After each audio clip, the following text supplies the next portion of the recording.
नमस्कार प्यारे बच्चों, कैसे हो आप लोग। मैं आशा करता हूं कि आप सभी अच्छे होंगे और आपकी पढ़ाई भी बहुत ही अच्छी चल रही होगी। तो साथियों, आज का ये क्लास आपके लिए बहुत ज़्यादा इम्पोर्टेंट है, क्योंकि आज के क्लास में हम लोग पढ़ने वाले हैं 12th क्लास के केमिस्ट्री का top 50 very very important objective question. और साथियों, ये 50 ऑब्जेक्टिव ऐसे हैं जो आपके परीक्षा में हर एक बार पूछे जाते हैं। तो भाई मेरे इस क्लास को आप लोग बिल्कुल ध्यान से देखिएगा और आज के क्लास में दिए जाने वाले सभी प्रश्नों को बहुत अच्छे से याद कर लीजिएगा, क्योंकि इसी क्लास से बहुत सारा प्रश्न आपके पेपर में देखने को मिलेगा। तो आइए हम लोग क्लास को स्टार्ट करते हैं और पहला नंबर सवाल आपके सामने है। तो आप लोग भी आंसर को लगाते चलिएगा और लास्ट में बताइएगा इस 50 ऑब्जेक्टिव में आपका कितना सही हो पाया है। देखिएगा, यहां पे पहला नंबर सवाल है कि एक क्रिस्टल में कितने प्रकार के क्रिस्टल जालक संभव हैं। एक क्रिस्टल में यानी कि in a crystal how many types of crystal lattice are possible मेरे भाई। तो आप बताओगे 14 प्रकार के होते हैं। करेक्ट आंसर आपका ऑप्शन नंबर डी हो जाएगा। ओके जी। और अगर मूल क्रिस्टल तंत्र पूछेगा तो 7 बताइएगा और घनाकार क्रिस्टल में ब्रेविस जालक पूछेगा तो 3 बताइएगा। ये इंपॉर्टेंट है, इसलिए मैं आपको अलग से बता दिया। चलो आगे बढ़ते हैं। दूसरा नंबर सवाल का जवाब बताइएगा। यहां पे प्रश्न ये है कि आदर्श विलयन का निम्न में कौन सा गुण है। आदर्श विलयन का कौन सा गुण है मेरे भाई। तो ये राउल्ट के नियम का पालन करता है, ये आदर्श विलयन का गुण है। अब देखो, इसमें आदर्श विलयन में डेल्टा एच मिक्स बराबर क्या होता है, 0 होता है। यानी कि आप कहोगे इसमें ऊष्मा परिवर्तन जो है वो नहीं होता है। उसके बाद डेल्टा भी मिक्स बराबर भी आप कहोगे 0 होता है। इसमें आयतन भी परिवर्तन नहीं होता है। ये बात आप लोग याद रखिएगा, बहुत ज्यादा इंपॉर्टेंट है, पेपर में आ जाएगा मेरे भाई। राउल्ट का नियम क्या है, P बराबर P नोट X होता है। तो ये भी बात आप याद रखिएगा। पूछ देगा कि कौन सा राउल्ट का नियम है, तो ये वाला फॉर्मूला लिख देगा और आप लगा के आओगे, आपका सही हो जाएगा। चलिएगा तीसरा नंबर सवाल को देखते हैं। प्रश्न ये है कि गैल्वेनिक सेल में एनोड होता है। गैल्वेनिक सेल में एनोड क्या होता है, तो ऋणात्मक इलेक्ट्रोड होता है। आपने पढ़ा होगा कि भैया सेल 2 प्रकार के होते हैं, एक होता है गैल्वेनिक सेल और दूसरा होता है यहाँ पे कौन सा, विद्युत अपघटनी सेल। अगर विद्युत अपघटनी सेल में एनोड पूछेगा ना तो धनात्मक इलेक्ट्रोड हो जाएगा। ये बात आप याद रखिएगा। आइए चौथा नंबर सवाल को देखते हैं। प्रश्न आपके सामने आ चुका है। भाई मेरे एक बार सभी साथी क्लास को लाइक कर लीजिएगा, क्योंकि क्लास लाइक रहता है तो पढ़ाने में और भी मजा आ जाता है। और सब्सक्राइब कर लीजिएगा अगर आप नए नए जुड़ रहे हो तो। ओके, जितने साथी सब्सक्राइब कर लिए हैं तो उसको नोटिफिकेशन क्लास का डेली मिलता रहेगा, जिससे कि आप क्लास को ज्वाइन कर पाओगे। इसलिए सभी साथी सब्सक्राइब जरूर करिएगा मेरे भाई। देखो यहाँ पे प्रश्न है, विद्युत धारा जब किसी चालक से इलेक्ट्रॉनों के द्वारा प्रवाहित होती है तो चालक को क्या कहते हैं। इसे हम लोग धात्विक चालक कहते हैं। क्या कहते हैं भैया जी, धात्विक चालक कहते हैं। चलो पांचवा नंबर सवाल का जवाब बताओ आप लोग। यहां पे प्रश्न है कि विशिष्ट प्रतिरोध की क्या इकाई है। विशिष्ट प्रतिरोध को क्या कहते हैं जानते हो, इसे हम लोग प्रतिरोधकता भी कहते हैं। क्या भैया, प्रतिरोधकता भी कहते हैं। और इसे हम किसके द्वारा, तो रो के द्वारा दर्शाते हैं। रो बराबर RA/L फॉर्मूला होता है। अब देखो R क्या है, प्रतिरोध है, तो प्रतिरोध का मात्रक ओम होता है। गुना में एरिया है तो एरिया का सेंटीमीटर स्क्वायर करेंगे, बटा में लंबाई है तो सेंटीमीटर करेंगे। ये सेंटीमीटर से 1 सेंटीमीटर यहां से हट जाएगा तो बचेगा ओम इंटू में सेंटीमीटर। आप कहोगे भैया ऑप्शन नंबर सी को लगा दो ना, यहां पे करेक्ट हो जाएगा। और प्रतिरोधकता एक अदिश राशि है, ये याद रखिएगा। ऐसे ये हम लोग पढ़ते हैं फिजिक्स में, लेकिन मैं यहां पे बता दे रहा हूं मेरे भाई, याद रखिएगा। आइए और देखो, एक होता है प्रतिरोध का व्युत्क्रम जो कि चालकता कहलाता है। ऐसा नहीं मेरे भाई, देखो अगर मैं बताऊं यहां पे विशिष्ट प्रतिरोध है जिसे प्रतिरोधकता कहते हैं, लेकिन प्रतिरोध का व्युत्क्रम चालकता कहलाता है, जिसे G द्वारा दर्शाते हैं। G बराबर 1/R होता है। यानी कि ये R क्या है, प्रतिरोध है, इसका व्युत्क्रम क्या कहलाएगा, चालकता कहलाएगा। तो ये अलग बात है मेरे भाई। चलो आगे बढ़ते हैं, अगला बताइएगा। 6 नंबर सवाल आपके सामने है। अधिकांश अभिक्रियाओं के लिए ताप गुणांक का मान निम्नलिखित में किसके बीच में रहता है, 2 और 3 के बीच में। 6 का राइट आंसर ए हो जाएगा। चलिए 7 नंबर सवाल को देखते हैं। प्रश्न यह है, किसी वस्तु के प्रतिक्रिया करने का दर निर्भर करता है सक्रिय भार पर, किस पे मेरे भाई? एक्टिव मास पर निर्भर करता है। करेक्ट आंसर आपका डी हो जाएगा। एक एक प्रश्नों को याद करते हुए चलो मेरे भाई, अगला प्रश्न का जवाब बताइएगा। यहां पे प्रश्न है, ये प्रश्न है कि स्थिर ताप पर किसी तनु विलयन का परासरणी दाब किसके समानुपाती होता है? हमने तो पढ़ा है कि भैया पाई बराबर CRT होता है। यहां पे देखो पाई समानुपाती क्या होगा? C हो जाएगा। तो आप कहोगे भैया ये कंसंट्रेशन है, तो सांद्रता के समानुपाती हो जाएगा ना। 8 नंबर सवाल का जवाब हम ए लगाएंगे। ये R और T क्या है? कांस्टेंट है मेरे भाई। चलो आगे बढ़ते हैं, अगला नंबर सवाल का जवाब बताएंगे। यहां पे प्रश्न ये है कि समान ताप और समान परासरणी दाब पर समान आयतन के विलयनों में क्या समान होगा? तो ये विलय के अणुओं की संख्या समान होती है। ऑप्शन नंबर बी आपका करेक्ट हो जाएगा। चलिएगा नेक्स्ट नंबर सवाल को देखते हैं। ये देखो यहां पे प्रश्न है, बॉयल वांट हॉफ के नियम के अनुसार पाई किसके समानुपाती होती है? तो पाई समान, ये बड़ा वाला पाई ऐसे होता है ना, ऐसे वाला पाई मेरे भाई जो समानुपाती होता है 1/v के समानुपाती होता है। याद रखिएगा, आपका सही जवाब ऑप्शन नंबर बी हो जाएगा। साथियों क्लास को लाइक जरूर करते चलिएगा, पहली बार जुड़े हो तो सब्सक्राइब जरूर करते चलना सभी साथी। और लास्ट में हम आपसे 2 प्रश्न पूछेंगे, उसका आंसर आप लोग कमेंट सेक्शन में बताओगे। ये 50 को पूरा कर लेंगे, उसके बाद 2 प्रश्न आपको कमेंट में बताने हैं, वो लास्ट तक बने रहिए आप लोग। देखो यहां पे है, किसी अभिक्रिया के लिए वेग स्थिरांक k का मान किस पर निर्भर करता है? तो ये यहां पे किस पे निर्भर करेगा? केवल टेम्परेचर पर निर्भर करता है। ऑप्शन नंबर बी करेक्ट हो जाएगा। चलिए 12 नंबर सवाल को देखते हैं। यहां पे प्रश्न है, ये बहुत ज्यादा इंपॉर्टेंट सवाल आया है मेरे भाई, कि अनुकता और अभिक्रिया की कोटि में मुख्य अंतर क्या है? देखो अनुकता जो है ना, यह एक सैद्धांतिक मान है, जबकि अभिक्रिया की कोटि यह एक प्रायोगिक मान है। तो आप कहोगे अनुकता सैद्धांतिक और अभिक्रिया की कोटि प्रायोगिक होती है। करेक्ट आंसर आपका बी हो जाएगा। अनुकता का अधिकतम मान यहां पे 3 होता है, याद रखिएगा, और अभिक्रिया की कोटि जितना हो सके निकाल लेते हैं हम लोग। ओके, तो यहां पे ये याद रखिएगा कि अनुकता का अधिकतम मान 3 ही हो सकता है, इससे ज्यादा नहीं होगा। चलो यहां पे अगला नंबर सवाल का जवाब बताइएगा। ये प्रश्न यहां पे है, प्रश्न है कि निम्नलिखित में कौन अधिशोषण बहुआण्विक स्तर बनाता है? तो भौतिक अधिशोषण में बहुआण्विक स्तर बनता है। इसमें अगर पूछ देगा कि भौतिक अधिशोषण में मुक्त ऊष्मा कितनी होती है, तो 20 से 40 किलो जूल पर मोल होता है। ये बात आप लोग याद रखिएगा मेरे भाई, ये बहुआण्विक स्तर बनाते हैं, ये भी बात आप लोग याद रखिएगा। ये कैसी अभिक्रिया है? तो ये उत्क्रमणीय अभिक्रिया है। कौन? भौतिक अधिशोषण उत्क्रमणीय होती है, जबकि रासायनिक अधिशोषण यहां पे अनुत्क्रमणीय होती है। ये एक आणविक स्तर बनाते हैं, और इसमें जो मुक्त ऊष्मा होता है वो 40 से लेके 400 किलो जूल पर मोल होता है। तो जितना अलग से समझा रहा हूं, देखो भाई एकदम याद करते चलो, फिर हम गारंटी लेते हैं भैया एग्जाम में प्रश्न बाहर से नहीं आएगा।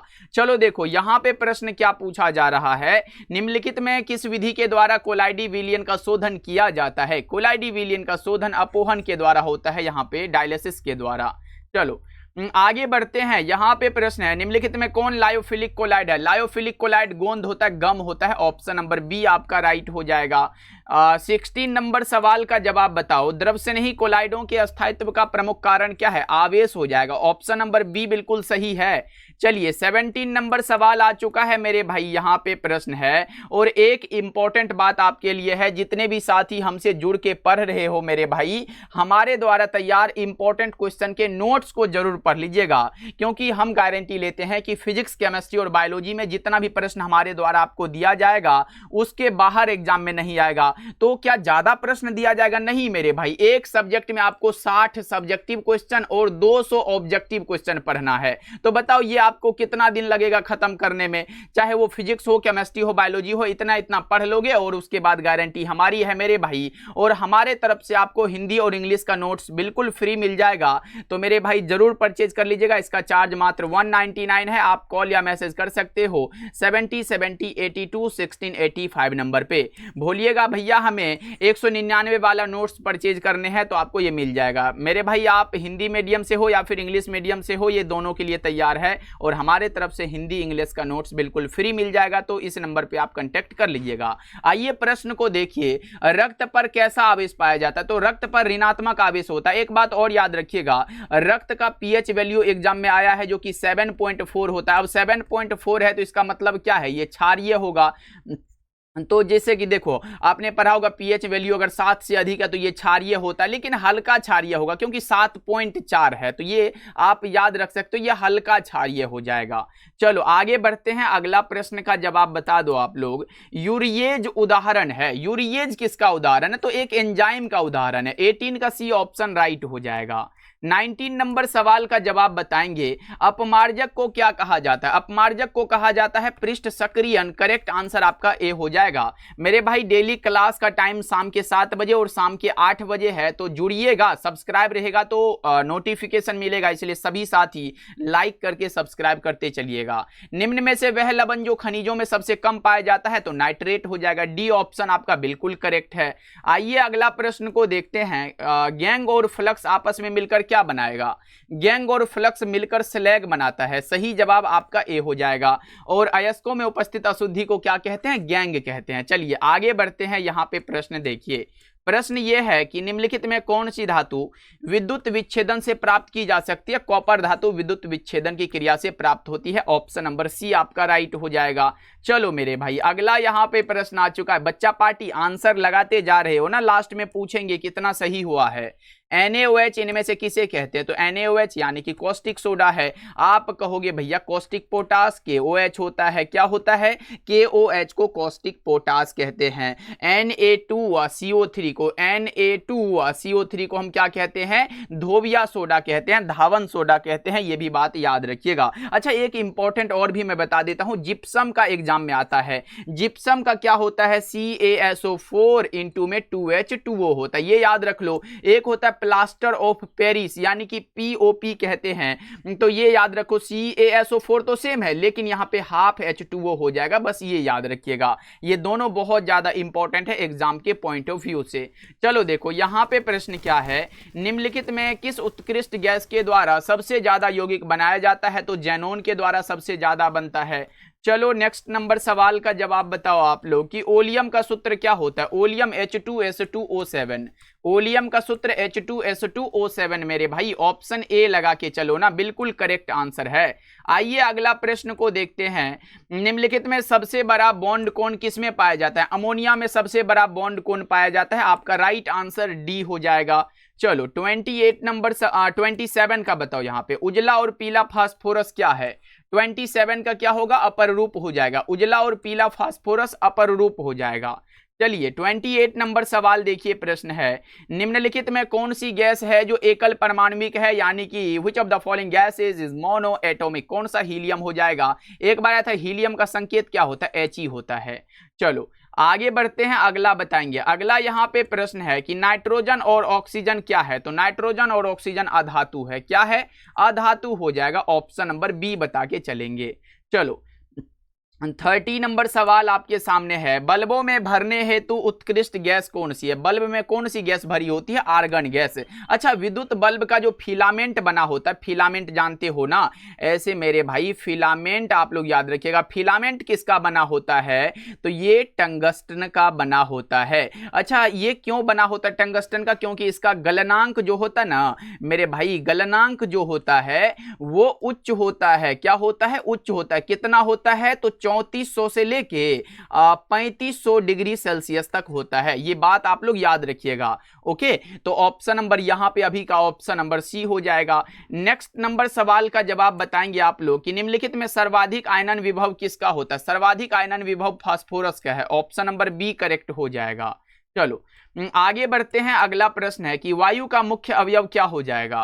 वायु का मुख्य अवयव CO2 होता है, N2 होता है, O2 होता है। अब ऐसे कैसे भैया, वायु जो होता है ना मेरे भाई, ये मिश्रण है, ये एक यौगिक नहीं है, ये मिश्रण है, कई तरह से मिलके बनते हैं। जैसे वायु में सबसे ज्यादा पाया जाता है N2 नाइट्रोजन, उसके बाद आप कहोगे भैया ऑक्सीजन होता है, उसके बाद आप कहोगे आर्गन होता है, उसके बाद कहोगे भैया CO2 होता है। तो ये सभी मिला हुआ है। अब देखो नाइट्रोजन कितना परसेंट होता है, तो 78% होता है। ऑक्सीजन कितना परसेंट होता है, तो 21% होता है। आर्गन कितना होता है, 0.93% होता है, जबकि CO2 0.04% होता है। तो जल्दी से आप लोग बताएंगे क्या बहुत अच्छे से आप समझ गए हो मेरे भाई।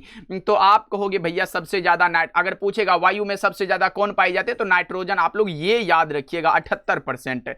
ऑप्शन नंबर ए बिल्कुल करेक्ट हो जाएगा।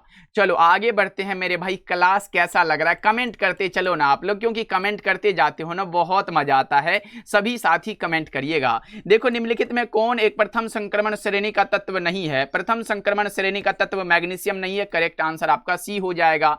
चलो आगे बढ़ते हैं। आप लोगों का कमेंट पढ़ते हैं ना बहुत मजा आ जाता है। देखो यहां पे है, लोहे का जंग लगने से रोकने का सबसे अच्छा तरीका क्या है, आयरन का कैथोड बनाकर। ऑप्शन नंबर ए हो जाएगा। नेक्स्ट नंबर सवाल का जवाब बता दो आप लोग। यहां पे है, किस ग्रुप के तत्वों को संक्रमण तत्व कहा जाता है, डी ब्लॉक। अब डी ब्लॉक कौन से ग्रुप में है, 3 से लेके 12 ये डी ब्लॉक होते हैं, जिसे हम संक्रमण तत्व यानी कि ट्रांजिशन एलिमेंट्स कहते हैं। आप हमें बता सकते हो कि अंतः संक्रमण तत्व किसे कहा जाता है। अंतः संक्रमण तत्व मेरे भाई किस ग्रुप, यहाँ पे किस ब्लॉक को कहा जाता है, ये आप लोग कमेंट कर दो भैया। यहाँ पे पूछे हैं तो कमेंट आ जाना चाहिए। चलो आगे बढ़ते हैं। अगला बताएंगे, निम्नलिखित में कौन लिंकेज समावयवता प्रदर्शित नहीं कर सकता है, तो अमोनिया लिंकेज समावयवता को प्रदर्शित नहीं करता है। डी ऑप्शन आपका करेक्ट हो जाएगा। चलेंगे आगे बढ़ते हैं। 37 नंबर सवाल है, विटामिन B12 में उपस्थित रहता है। विटामिन B12 में कोबाल्ट पाया जाता है। विटामिन B12 का केमिकल नाम साइनोकोबाल्मिन होता है। अगला प्रश्न का जवाब बताओ बच्चा पार्टी। समन्वय यौगिकों के लिए सबसे पहला महत्वपूर्ण सिद्धांत वर्नर साहब ने दिया, कब दिया था, 1893 ईस्वी में। चलिए मेरे भाई अगला नंबर सवाल को देखते हैं। प्रश्न ये है, निम्नलिखित में कौन बाइडेंटेट लिगेंड है। बाइडेंटेट लिगेंड यहाँ पे एथिलीन डाइएमीन होगा, जो कि बाइडेंटेट लिगेंड का उदाहरण है। ऑप्शन नंबर बी करेक्ट हो जाएगा। चलेंगे 40 नंबर सवाल आ चुका है, जिंक और जल के साथ क्लोरोफॉर्म के अवकरण से क्या प्राप्त होता है। जिंक और जल के साथ क्लोरोफॉर्म के अवकरण से मेथेन प्राप्त होता है। 40 नंबर सवाल का जवाब डी हो जाएगा। चलिएगा 41 नंबर सवाल यहाँ पे आ चुका है, एल्कील हैलाइड का उपयोग निम्नलिखित में किसके निर्माण में किया जाता है, तो एल्केन के निर्माण में, एल्कीन के निर्माण में, एल्कोहल के निर्माण में, तो इन सभी के निर्माण में होता है। आपका ऑप्शन नंबर डी हो जाएगा। चलो जी आगे बढ़ते हैं। 42 नंबर सवाल का जवाब बताओ, हीरे में कार्बन का संकरण क्या है। हीरे में कार्बन का संकरण sp3 है। 42 का ए करेक्ट हो जाएगा। चलो 43 नंबर सवाल का जवाब बताएंगे। यहाँ पे कार्बनिक ठोस की शुद्धता का लक्षण क्या हो जाएगा। जो साथी मैंने बताया ना 199 वाला, इसे जरूर परचेज करके पढ़िएगा, क्योंकि इसमें सारा इंपॉर्टेंट क्वेश्चन और बहुत कम क्वेश्चन और आसान भाषा में लिखा गया। कहीं भी आप पढ़ते हो ना कोई दिक्कत नहीं है मेरे भाई, लेकिन इसको जरूर से पढ़ लीजिएगा। फिजिक्स केमिस्ट्री बायोलॉजी का नोट्स मिलेगा आपको ये 199 में, और फ्री वाला कौन सा होगा, फ्री साथ में आपको हिंदी और इंग्लिश का नोट्स हमारे तरफ से ये बिल्कुल फ्री मिलेगा। मान लेना प्रदीप भैया की तरफ से एक गिफ्ट आपके लिए है। ओके चलो देखो यहां पे क्या हो जाएगा, गलनांक बिल्कुल करेक्ट आंसर है। चलो आगे बढ़ते हैं। अगला नंबर सवाल का जवाब बताओ। यहां पे प्रश्न ये है कि एल्कील हैलाइड को अल्कोहल में बदला जाता है यहां पे किसके द्वारा, विस्थापन अभिक्रिया यानी कि डिस्प्लेसमेंट रिएक्शन के द्वारा। ऑप्शन नंबर बी करेक्ट हो जाएगा। चलो आगे बढ़ते हैं। अगला नंबर सवाल का जवाब बताएंगे, बेकेलाइट क्या हो जाएगा, तो बेकेलाइट एक तापदृढ़ बहुलक है। क्या है मेरे भाई, तापदृढ़ बहुलक है। ऑप्शन नंबर डी आपका करेक्ट हो जाएगा। चलो आगे बढ़ते हैं। नेक्स्ट नंबर सवाल का जवाब बताओ, गन्ने की चीनी के जल अपघटन से निम्नलिखित में क्या मिलता है, तो ग्लूकोज और फ्रक्टोज मिलता है। ऑप्शन नंबर सी आपका बिल्कुल सही हो जाएगा। चलिएगा 47 नंबर सवाल है, ब्यूना एस में एस का क्या अर्थ है। ब्यूना एस में एस का अर्थ स्टाइरिन होता है। ऑप्शन नंबर सी आपका बिल्कुल सही है। चलो आगे बढ़ते हैं। यहाँ पे प्रश्न क्या है, प्रश्न ये है भैया कि निम्नलिखित में कौन सा डाइसेक्राइड है जो दूध में उपस्थित रहता है, तो लैक्टोज होता है, क्योंकि आपने पढ़ा होगा कि दूध में कौन सा एसिड पाया जाता है, बताओ जल्दी से, दूध में कौन सा एसिड पाया जाता है, तो आप कहते हो कि भैया लैक्टिक एसिड पाया जाता है। ये दूध या दही पूछेगा, दोनों में लैक्टिक एसिड पाया जाता है, और ऑप्शन नंबर यहाँ पे बी बिल्कुल करेक्ट हो जाएगा मेरे भाई। और दूध को मापने के, दूध की शुद्धता को किसके द्वारा मापते हैं, दूध की शुद्धता को आप कहोगे लैक्टोमीटर के द्वारा मापते हैं, ये भी बात याद रख लो आप लोग। आइए अगला प्रश्न को देखते हैं। 49 नंबर सवाल है कि ग्लूकोज क्या है, तो ग्लूकोज का सूत्र आपने पढ़ा होगा C6H12O6 होता है, 6 गो कार्बन है तो हेक्सेन होता है, तो हेक्सोज लगा दो यहाँ पे, ऑप्शन नंबर डी हो जाएगा आपका। चलो आगे बढ़ते, इतना आसान प्रश्न है फिर भी आप गलत करोगे क्या। कौन सा विटामिन की कमी से रतौंधी होता है, तो आपने पढ़ा होगा विटामिन ए जो होता है ना, इसका केमिकल नाम रेटिनोल है, क्या है, रेटिनोल है, और इसकी कमी के कारण रतौंधी वाला रोग होता है, क्या होता है यहाँ पे, रतौंधी, याद रखिएगा। ओके चलो यहाँ पे हमारा correct answer option number A हो जाएगा। अब आपके HW के लिए हम प्रश्न पूछ लेते हैं मेरे भाई, नीचे आ जाओ, पहले आंसर बता के जाओगे। देखो यहाँ पे एक प्रश्न आपके लिए ये रहा कि मानव रक्त का पीएच वैल्यू आप बताइएगा, मानव रक्त का क्या बताना है आपको, पीएच बता के चलना है मेरे भाई। दूसरा प्रश्न आपसे ये दिया जा रहा है कि P बराबर P नोट एक्स, ये क्लास से ही प्रश्न है मेरे भाई, P बराबर P नोट एक्स जो है ये नियम जो है मेरे भाई, ये किसका नियम है, ये आप लोग कमेंट करके बताओगे। यहाँ पे 2 प्रश्न मैंने आपसे पूछा है, ये दोनों का आंसर कमेंट सेक्शन में आ जाना चाहिए। जितने साथी बहुत अच्छे से क्लास को ध्यान से देखे हो, हमें उम्मीद होगा कि आप इसका आंसर बताओगे, और 50 में कितना करेक्ट हुआ ये भी आप बताना, और एक पर्सनल कमेंट होना चाहिए कि ये क्लास आपको कैसा लगा मेरे भाई, जरूर कमेंट करिएगा। मिलते हैं अगले क्लास में, तब तक अपना ध्यान रखिएगा, एक एक प्रश्नों को याद करते चलिए जितना मैं आपको पढ़ा रहा हूं। मिलते हैं फिर।